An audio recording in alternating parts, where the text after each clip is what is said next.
मैंने तेरा हाथ नहीं पकड़ा था। तुझे देखकर आप हाथ बढ़ गया। मुझे कुछ शुद्धि न रही। तू चली गई तो मैं वहीं बैठकर घंटों रोता रहा। जी में आता था हाथ काट डालूं। जी में आता था हाथ काट डालूं। कभी जी चाहता था जहर खा लूं। तभी से तुझे ढूंढ रहा हूँ। आज तू इस रास्ते से चली आई। मैं सारा हार छानता हुआ यहाँ आया हूँ। अब जो सजा दे तेरे जी में आवे दे दे। अगर तू मेरा सिर भी काट ले तो गर्दन न हिलाऊंगा। मैं शोहदा था, लुच्चा था, लेकिन जब से तुझे देखा मेरे मन से सारी खोट मिट गई। अब तो यही जी में आता है कि तेरा कुत्ता होता और तेरे पीछे पीछे चलता, तेरा घोड़ा होता। तब तो तू अपने हाथों से मेरे सामने घास डालती। किसी तरह यह चोला तेरे काम आवे। मेरे मन की सबसे बड़ी लालसा है मेरी जवानी काम ना आवे। अगर मैं किसी खोट से ये बातें कर रहा हूँ। बड़ा भगवान था महावीर, जो ऐसी देवी उसे मिली। मूलिया चुपचाप सुनती रही, फिर सिर नीचा करके भोलेपन से बोली, तो तुम मुझे क्या करने को कहते हो? चैन सिंह समीप आकर बोला, बस तेरी दया चाहता हूँ। मूलिया ने सिर उठाकर उसकी ओर देखा। उसकी लज्जा जाने कहाँ गायब हो गई। चुपते शब्दों में बोली, तुझसे एक बात कहूँ, बुरा तो न मानोगे? तुम्हारा ब्याह हो गया है या नहीं? चैन सिंह ने दबी जवान से कहा, हो ब्याह तो हो गया, लेकिन ब्याह क्या है, खिलवाड़ है।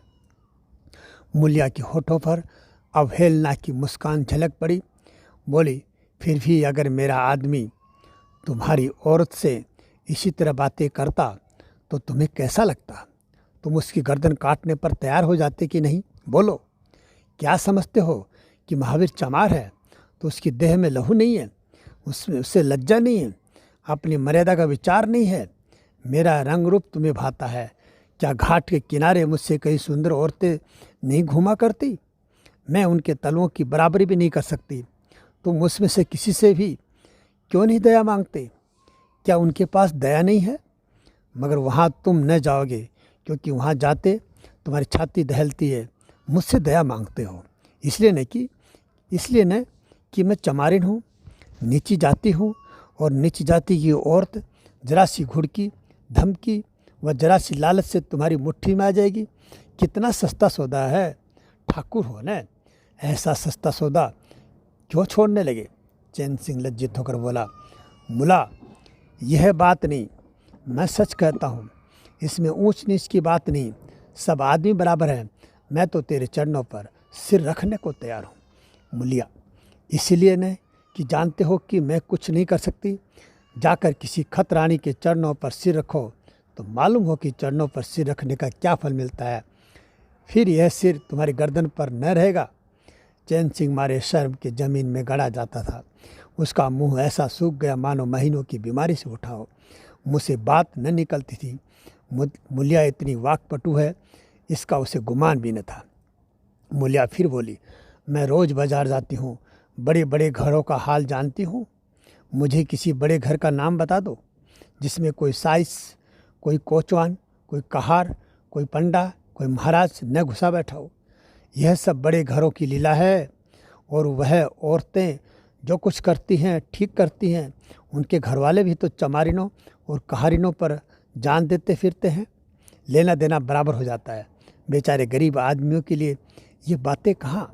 मेरे आदमी के लिए संसार में जो कुछ हूँ मैं हूँ। वह किसी दूसरी मेहरिया की ओर आँख उठाकर भी नहीं देखता। संयोग की बात है, मैं तनिक सुंदर हूँ, लेकिन काली कुल्लटी भी होती तब भी वह मुझे इसी तरह रखता। इसका मुझे विश्वास है। मैं चमारिन होकर भी इतनी नीच नहीं हूँ कि विश्वास का बदला खोट से दूँ। हाँ, वह अपने मन की करने लगे, मेरी छाती पर मूंग दलने लगे, तो मैं भी उसकी छाती पर मूंग दलूँगी। तुम मेरे रूप ही के दीवाने हो न।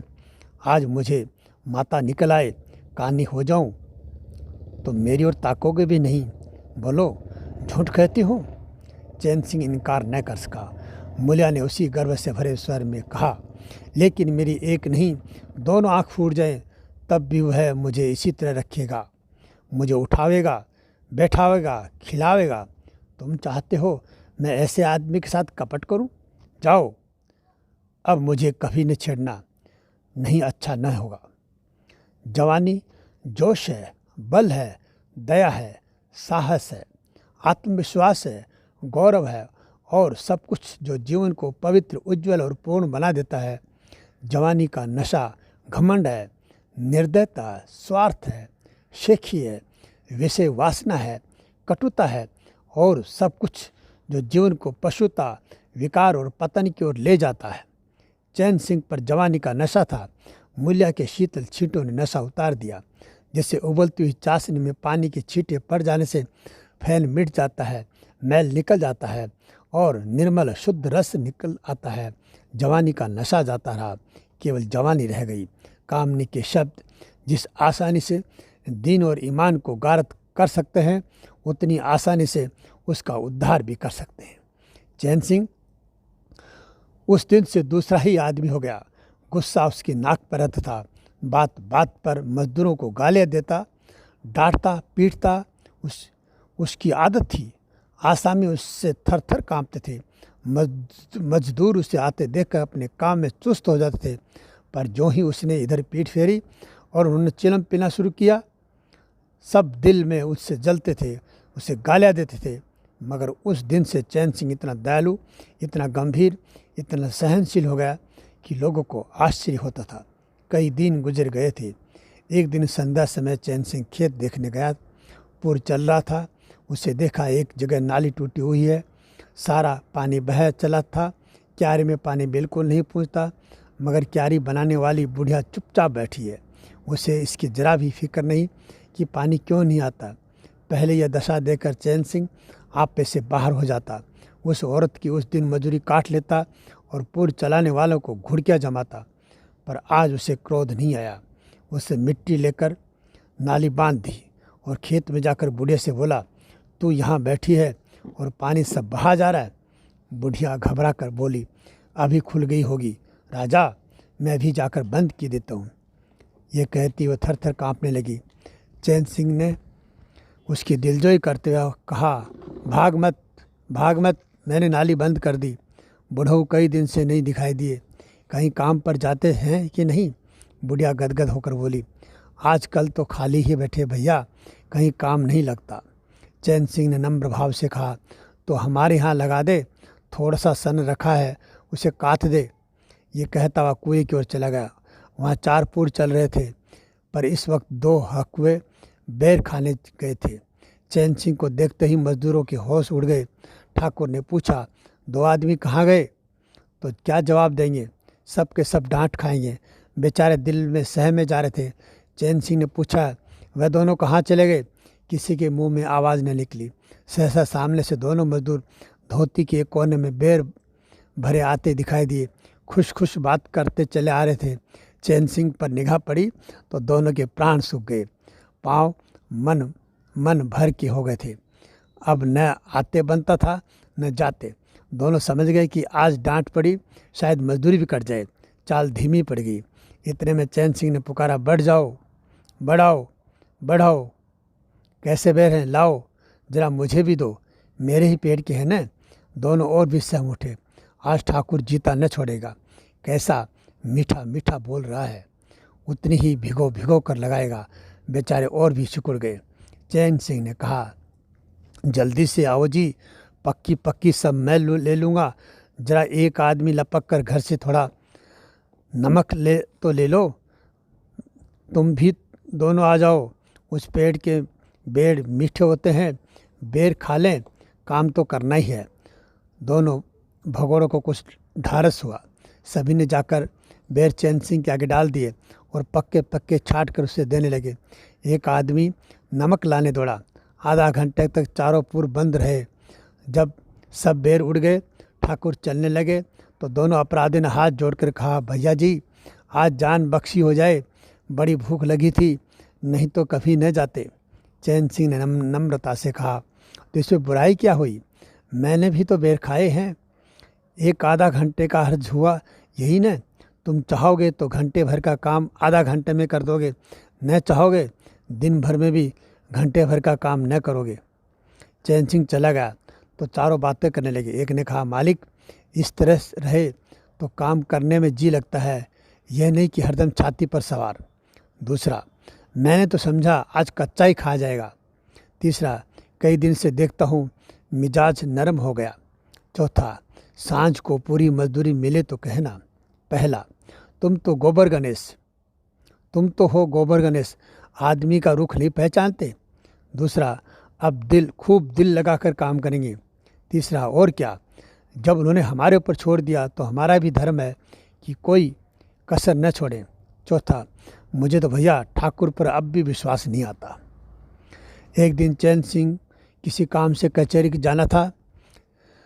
5 मील का सफ़र था। यूँ तो वह बराबर घोड़े पर जाया करता था, पर आज धूप बड़ी तेज़ी से हो रही थी। सोचा इक्के पर चलूं। महावीर को कहला भेजा, मुझे लेते जाना।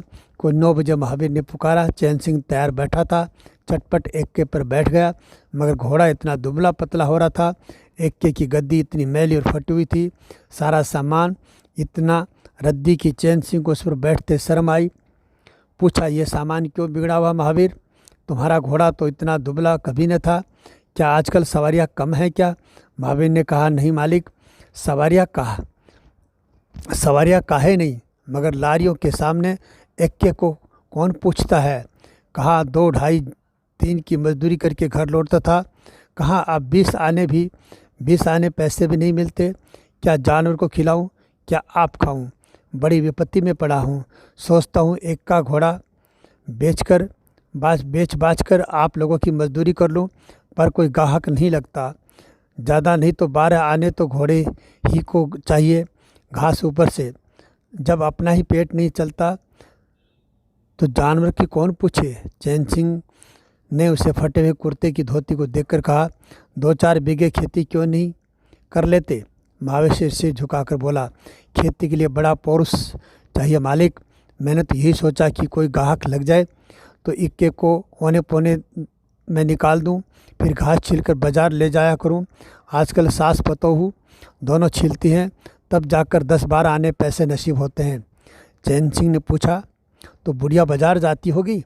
महावीर सिंह लज्जाता हुआ बोला, नहीं भैया, वह इतनी दूर कहाँ चल सकती है, घर वाली जाती है, दोपहर तक घास छीलती है, तीसरे पहर बाजार जाती है और वहाँ से घड़ी रात गए लौटती है और हलकान हो जाती है भैया, मगर क्या करूं, तकदीर से क्या जोर।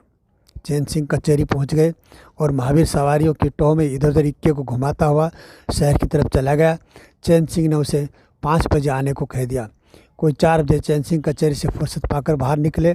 हाथ में पान की दुकान थी।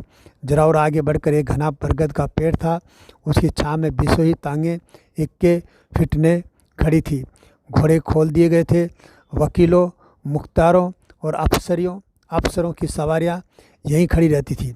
चैन सिंह ने पानी पिया, पान खाया और सोचने लगा, कोई लारी मिल जाए तो ज़रा शहर चला जाऊं कि उसकी निगाह एक घास वाली पर पड़ गई। सिर पर घास का झाबा रखे 250 से मोल भाव कर रही थी। चैन सिंह का हृदय उछल पड़ा। यह तो मुलिया है, बनी ठनी, एक गुलाबी साड़ी पहने कोचवान से मोल तोल कर रही थी। कई कोचवान जमा हो गए थे।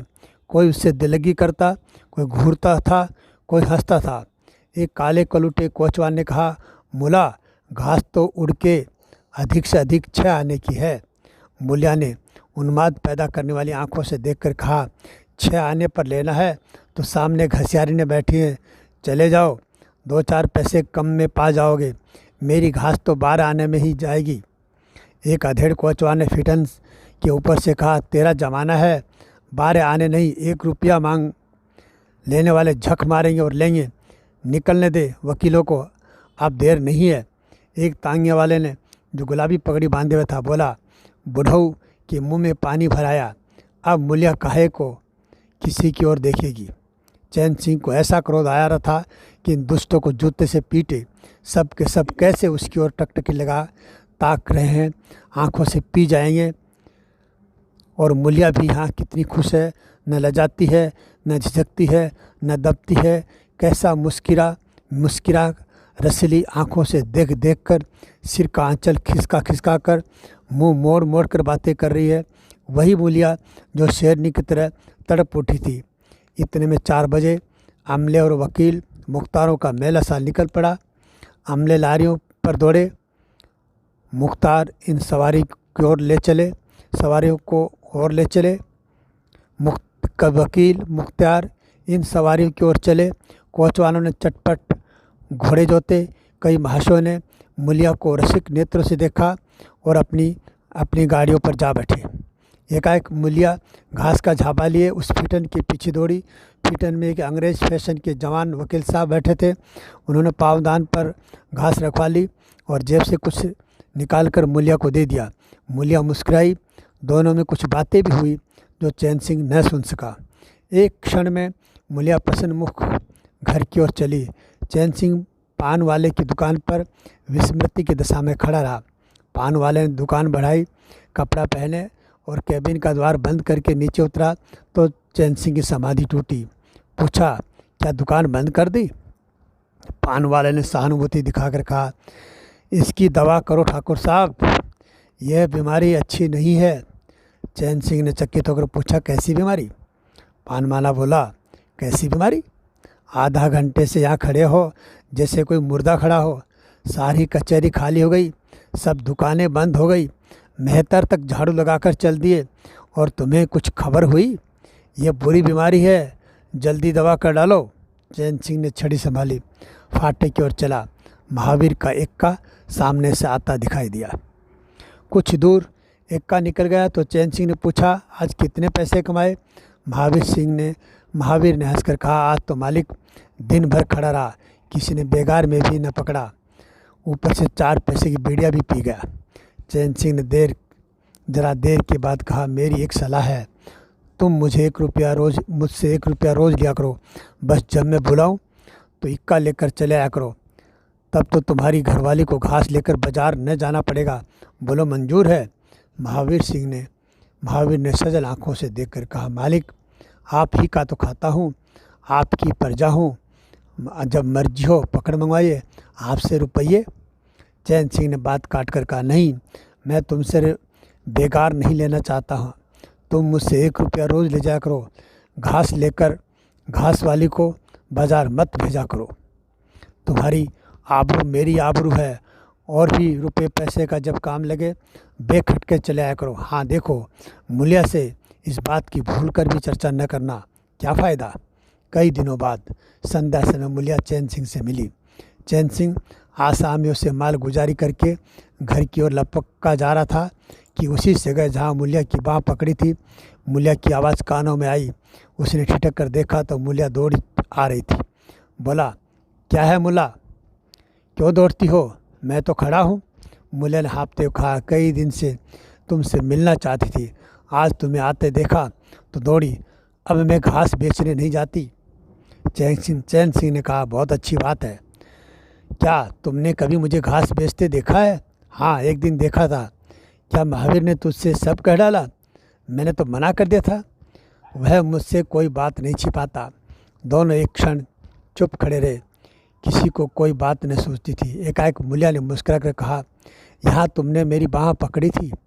चैन सिंह लज्जित होकर कहा, उसको भूल जाओ मुल्ला, मुझ पर जाने कौन भूत सवार था। मूलिया गदगद कंठ से बोली, उसे क्यों भूल जाऊँ? उसी बाँह गए की लाज तो निभा रहे हो। गरीबी आदमी से जो चाहे करावे, तुमने मुझे बचा लिया। फिर दोनों चुप हो गए। जरा देर के बाद मूलिया ने फिर कहा, तुमने समझा होगा कि मैं हंसने बोलने में मगन हो रही थी। चैन सिंह ने बलपूर्वक कहा, नहीं मूलिया, मैंने एक क्षण के लिए भी नहीं समझा। मूलिया मुस्कुरा कर बोली, मुझे तुमसे यही आशा थी और है। पवन सिंह चौहे खेतों में विश्राम करने जा रहा था, सूर्य निशा की गोद में विश्राम करने जा रहा था और उस मलिन प्रकाश में चैन सिंह मूलिया की विलीन होती रेखा को खड़ा देख रहा था। और इसी के साथ आप सबको बहुत बहुत धन्यवाद।